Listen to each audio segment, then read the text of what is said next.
we're losing that buy-in from people who do want to take testosterone. 300 milligrams of androgen. You guys can read through that paper. Just be prepared to ask questions, guys. There's some things on the application side on the floor that I'm probably going to go through that maybe a lot of y'all haven't heard of. I know RTS is pretty prevalent over here, so it's a little bit of opposing thought process in some aspects, so please don't hesitate. We'll be here all day. Welcome back. We are in Manchester. It is seminar day, something we've been planning for a while with Luke Miller from No Switch Fitness. Obviously you just saw we were over in Dallas at Destination at Gasp HQ with Luke, and this is our first collaborative educational event we're going to run on here today at Frontline Fitness in Manchester. We will be hosting more of these across the year. We will be going to the US and educating in the US across, well, in Texas primarily, in August is the proposed date. So we're going to run through basically a toolbox today that kind of gives the coaches and the athletes that have come, all 35 I think, a little bit of a rundown in terms of how we manage things with our own athletes and how we manipulate variables within those off-season and contest prep situations. Luke is literally, as we speak, talking through these are the kind of questions we need to be asking, considerations, androgen deployment and prophylactic use. With that being said, Ross is going to do an educational talk on the thyroid axis, and I am going to go into modeling a competitive season for an athlete, so how we're transitioning someone from off-season into their contest prep and vice versa on the other side. So yeah, this is really exciting. It's something we've been planning for a while, and I was looking forward to getting stuck in. This is what day is it? Sunday. Yep. Me and Jay fly to Dubai tomorrow, I believe. Yep. And then we'll be getting some content out in Dubai. So exciting. We'll capture today and we'll take you through it. Within trend deployment. So this is probably the number one reason. Not too much document to be patient. Alright, so if we look at the chart on the left-hand side, this is from the paper with the neurotoxicity data. One of the things with nandrolone deployment is it is going to cause what's called neuronal death. So this is just basically like the neurons in your brain are going to be, over time with long exposure, kind of diminishing. When we look at basics of trenbolone involvement, low affinity BER can aromatize. Progesterone is going to have a pretty high affinity for it. There's a paper from Fuller in the 2020 that shows like this night sweats thing that we see during prep that has us changing sheets every day is kind of due to this influence on the PR. When we see this brown adipose temperature, as brown adipose tissue temperature rise. So for everyone who's prepped in here, it is bad how often I had to change my sheets. The health risks that are associated with trenbolone, even within the high-risk user, are not worth. To show you guys Are you how doing it your works. presentation now? So Yeah, last minute. I did a rule book of doing 2 adults for everything that's going to be involved in androgen receptors. So the whites are definitely what's up. No. Synergistic with the compounds that we're using. So an estrogen AS, so when we look at increased adolescent, we're concerned with AI's effect on GH/IGF expression. This is every time we eat, we're going to be having that insulin upregulation that's going to resensitize that pathway. So this is where we look at growth hormone deployment away from eating, so that we have that duration of time between, and then use the meal to reset the pathway for the next growth hormone administration. But we can correlate and cross-reference type 2 diabetic hypertension with bodybuilders because there's a lot of similarities in the long-term health outcomes that happen within type 2 diabetics and bodybuilders. That's not what it is. Okay? It's polypharmacy, PD progression models, and that is my presentation on PD progression. All right, guys, so we just wrapped up my presentation on PED progression models and prophylactic strategies. A really good response from everybody that was listening and asking questions. Just kind of dispelling some of the dialogue that we use around maybe not having the safer use term be how we call these PD progression models, and more just using it as polypharmacy to create better outcomes for our clients relative to the risk of the user and where you are in your bodybuilding journey, and what this means for you in your overall life spectrum if you're making a living doing this, etc. Walking you through all the pathways of these compounds that we're deploying, how they interact with each other. It was a great conversation. I think a lot of guys are going to be taking it into their clientele and using it in a way that's going to improve the standard of coaching that we have, which is the whole point of having these events. So it was a really great presentation, and I really appreciated the questions as well. Before, a member of the Irish National Martial Arts team, and then I found gear. That was on stroke. Same with golf for me, man. Yeah, exactly. It happens a lot. So it turns out they don't like when people use PEDs in martial arts. I'm sure why. So I entered the coaching space within martial arts initially, and then I began coaching within the fitness industry in my late teens. So I started pretty early, and I've been doing it about a decade. So just shy of that, about 26 now. So over the last 10 years, I've been into education, professional development, and my own progress as an athlete. So the HPT axis is part of the neuroendocrine system and is responsible for the regulation of thyrotropic feedback, homeostasis, and metabolism. Essentially, it regulates the ability to utilize food for energy. Okay, that's the basis by which the thyroid is actually used. So we have the hypothalamus. The hypothalamus is the primary regulator of downstream flow within the endocrine system. Okay, excitatory and stimulatory used interchangeably within physiology. Essentially, just means it causes a reaction. Excitatory release of TSH. So the signaling of TSH receptors on the thyroid gland cause the release of thyroid hormones, which you probably are all aware of. One of which is going to be triiodothyronine, or T3. So what we have from the hypothalamus is the release of thyroid-releasing hormone, or TRH, which then meets TRH receptors on the pituitary gland. It has a stimulatory effect that we spoke about, where that stimulatory effect causes the release of TSH. So the thing is, we're not too far divorced from our cousins who were Neanderthals. We're not too far away from the cavemen that we were. As far as an actual species, we're basically the same. The only thing that's really changed is there's been an absolutely outrageous amount of technological advancement within the past 300 or 400 years. But so far as our actual evolutionary advancement, it's been pretty minimal. We're essentially all just still monkeys. Okay? So what stresses us now and what stresses us then are two very different things. Your best thing to do when you're met with something you don't understand is not to take a guess, it's to refer out. You are a far more coachable and appreciable professional when you refer out when you don't understand something to pretending like you do, and then potentially harming somebody along the way. There's nothing wrong with accepting that you need to refer out to somebody else. Absolutely nothing. It doesn't change your coaching quality. If anything, it exaggerates it. It makes you a better coach. In other words, what phase has this client come from? Have they come from a period of prep? Have I decided that after prep, as soon as they get off the day of the show, I'm just going to relay every single drug that's a lipolytic out of the equation? If you did, you might be met with a score like this within a couple of days. Because again, you've just removed any regulatory basis of thyroid secretion that you had in play without realising that you may have done something that you shouldn't have. Or at least done something without the tangible rationale to make you make a better decision. The super physiological exposure of thyroid usage, say if we're up to 37.5 or 50, take the differentiation between tapering down, and then also how commonly you see the 25 to 12.25 and It's not as good, it's not as common. For some reason, when it comes to the deployment of lipolytics or finishing a phase, it's just like, draw a line in the sand, we're dushed, okay? But it just doesn't work like that. The body doesn't work like, okay, I'm done, now stop. There has to be conversations, there has to be tangible rationales, there has to be a breakdown, okay, how do I phase this person out? No, most athletes do not need to use super physiological levels of thyroid hormone long term. That's a pretty obvious thing to say. We also don't need to sustain the use of both dye therapies for long term. That will be the deployment of both T3 and T4 for the long term. We don't need to do both of those things. But what we do need to be able to do is to segue somebody out of the use of both super physiological levels of thyroid, or if we need to, segue somebody away from the use of dye therapies. Dye therapy, like I said, simply just means both of the thyroid hormones being used in an exogenous fashion. Obviously you pushed up T3, T4. Yeah. Obviously expect a subsequent rise in catabolism. Yeah. Would you then, as coaches, would you then go, right, I'm going to stick in some more plan, I'm going to raise the dose here, I'm going to raise my dose of trend to impact on the GR. Am I going to go and do all those preventative measures to minimise that muscle loss? Is that a thought process? Well, we have to get in condition. Yeah. If that means sacrificing a little bit of tissue, we have to. Now, what we did do is I believe that we did bump his trend dose up a little bit. I think it was 50, we pushed it to 100. Okay. But that's about as high as I ever push trend in any situation. Yeah. So again, the segue, you don't really need that much trend. People are like trend, loads, animal.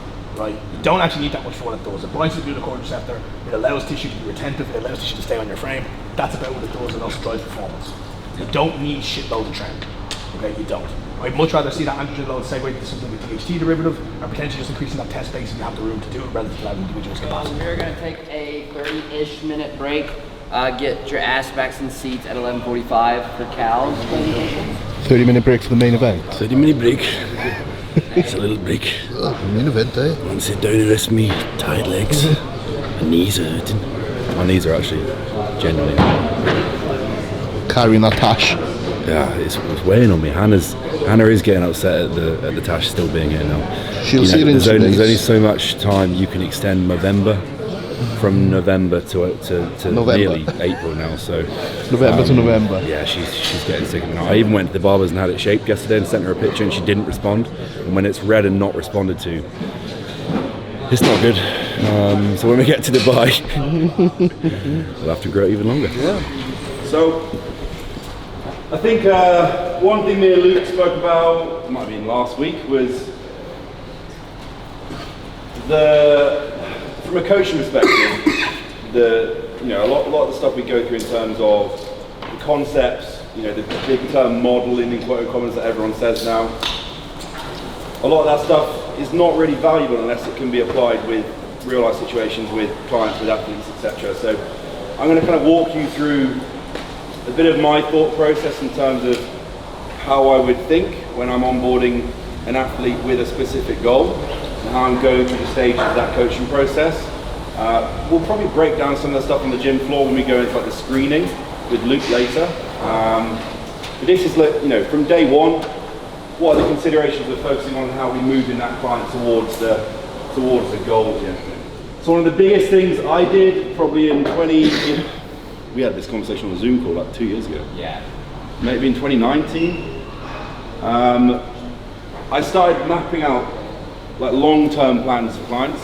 So instead of going through week-to-week check-ins and having like a thought process in my head of like, right, this is probably going to happen in the near future, I'd take a goal that might be, we're in March 20th now and a client's competing on September 10th, and instead of letting stuff happen by chance, I'd take the September 10th and I'd work back in time until the day that I'm on, right? So I think a lot of the thought process and decision making before was things potentially were happening a little bit too late relative to when they needed to be adjusted. If we're actually trying to get results here and we're trying to win shows and we're trying to be competitive, we need to take that date there and we need to go back every single month all the way to where we started. The year kind of like blends into one mix of stuff, and how a strength athlete will periodize their entire year all the way up to a fucking 4-year Olympics. And they've got a plan of action as to what they're doing at what moment, okay? Whether that's intensity based, whether that's pushing, pulling, whatever it might be. So we're trying to apply the same kind of principle to contest prep or to off season. So we have structure there to follow. So setting the foundations for maximal response. This is a big one. And when you understand how to optimize that environment, you start to get clients that don't have as many issues. You start to get clients that don't have as many roadblocks within that process. So as a blanket statement, a healthy, quote unquote, define that as what you want. Athlete is a responsive athlete. That is so true in so many ways. Realistically, if it's a pre-prep phase, I'm going to run blood work in a place where it's going to be as good as it could get. So I'm going to run blood work in a place where I've spent a couple of weeks pulling back on the training stimulus, or it's at the back end of a devolume week where I know they're not fucked in terms of fatigue, and their creatinine is going to be sky high and their eGFR is pulled down, whatever it might be. That client that won the overall, yes, was it yesterday? Craig? He lost 36 pounds in 4 weeks, and 7 kilos of that was in the last week.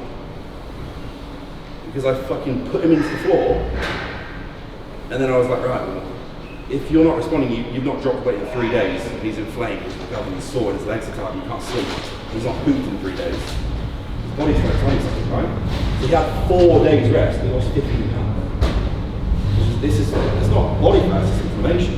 He's got to hit a cap for the classic cap, right? So I understand that unless we can get that seesaw right and know when to push and pull, and have the confidence in when a client's a week out, you sometimes have 4 rest days, they're going to shit their pants. Like, don't train today, just stay in bed. He's like, you sure? It's the confidence to make the decisions, and also to like, fuck it up a little bit before you get it right.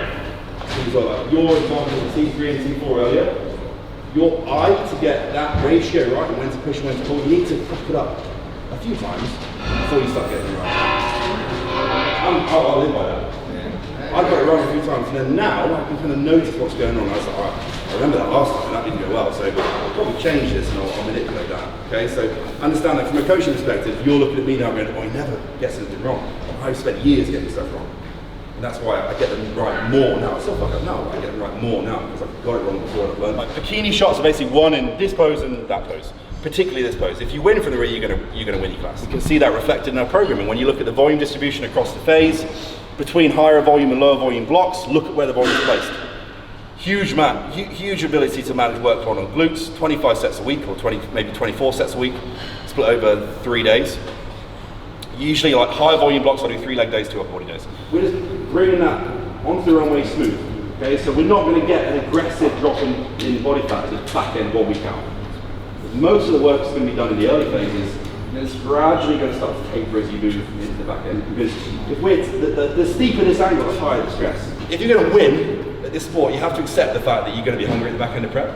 So there are certain things you can do to manage it. Food selection, volume of food to a certain extent, but you can't get away from the fact it's going to suck at some point if you're going to get in shape. Okay. So this is Ross now, at a closer proximity to a show, and even when he walked in the door today, I was like, yeah, you're fucked. Like, that's a reality of getting in shape, and it's something we need to explain to clients. Like the girl that you spoke to me about the other day with the wellness girl, you're like the harsh reality of her realizing what it's going to take to get there.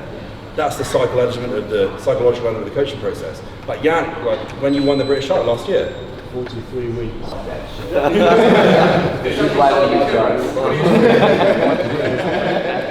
We'll do an open Q&A with all three of us at the end, so if there's anything, just maybe I'll let you know. Alright, real quick, let's grab a water, maybe a quick piss break, and meet me in the back of the gym. So I'm going to kind of start with like structural presentations, and because y'all present structurally different, I'm going to use you to as an example. I'll walk through some things, and then we'll kind of show them what it looks like with both y'all going through it. What is one of the biggest things that we see as bodybuilders is fucking knee pain, right? And we always think it's like just from an overuse perspective. And we have a lot of people teaching biomechanics, and I use air quotes for a reason because it's more of a mechanical model. So we can stick figure Jane over here into a side view and look at femur links on one individual relative to another, and then use these modified setups to mechanically drive tension where we theoretically want it. Whatever squat pattern, leg press pattern you're doing, foot pressure is the #1 place that this starts, okay? And God love bodybuilders who hit front relax on their outside of their feet and think that we need to do that in training, because that's the exact opposite of what needs to happen. And God love barefoot shoes because, oh my God, y'all love them. Internal rotation of the femur is going to be the first thing we address. Ankle mobility is going to be the second. For ankle mobility, the quick fix-all until you can get it moving better is just heel elevated shoes. So something like a Ramaleo, or even they make like heel blocks that you can put in your shoes that you want, that you prefer to train in, and we can use that as a tool to start. She's gonna start with her foot out to the side, so kind of like open from where she's at. What she's gonna do with each time that she goes into it is she's gonna come back, she's gonna move this foot across, and she's gonna go into it again. And see how she's a little bit more hesitant to get into that this time? So every time I step foot in a gym for a leg day, this is the first thing I'm doing. So the single-legged RDL, the reason I like it so much is it limits your base of support. You have to gain control to go in, straight, and then what you want to do in this position is close the hip.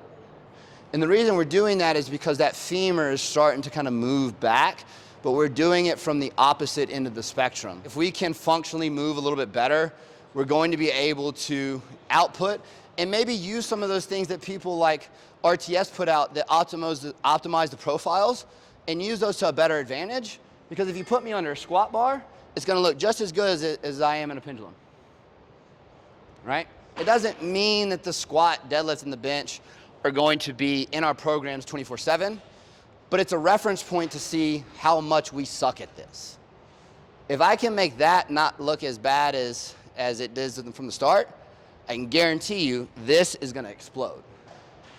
It's not about the movement itself, it's about the carryover into the other movements that we're doing in the program. So the problem she's gonna have is she doesn't have anything here. You see how in that neutral, position it's already an issue? Yeah. It shouldn't be. Yeah. See how, you can see how much her femur is trying to rotate back here, right? and there's actually foot pressure of her foot on here. Now I will tell y'all, this is a progression on the one that I demoed. So putting your foot up a little bit higher is gonna make this a little bit harder because you're already in a preset hip extension position. But if that's too easy for you, then you can use this to kind of progress it from there. Don't go too much further. Try not to go, yeah, go more like here. See how much earlier it catches? Yeah. And so the further you go across, the big thing to not do is to not let your torso rotate away from your front leg. So you're here, you're going into it. As you pull across, your torso should follow the leg. So that you're not here, but here, and like making it easier to do. When I'm traveling, I'll spend a lot of time in that forward position, just because I've been sitting in a fucking plane. And yeah, but that's partially probably because you have limited access. You see how much pressure's on the outside of your foot? All right, so I coached Michael, so I already kind of know where we're going here. So you can see like pretty large rib cage expansion here. There's a lot of shirt that's filled in with the rib cage. So there's a lot of expansion here. So this is a fucking horrendous angle for him to press in, right? So we're gonna go ahead and move him up. He's gonna be more across those middle pec fibers and still allow him to keep his normal rib cage position. So let's watch as he goes up. This is still a pec movement. If you can see, it's more kind of across his clavicular fibers, right? So this is gonna be some front delt, but for him, unless he flares hard, it's gonna be a lot of pec, a little front delt. So your subcostal angle tells you a lot about like how big your rib cage is. So your subcostal angle is just a fancy word for how big is this gap on your rib cage as it comes down. So you can see it's like right here. The larger it is, the more expanded your rib cage is, the more dysfunction you have, typically the more expansion you have.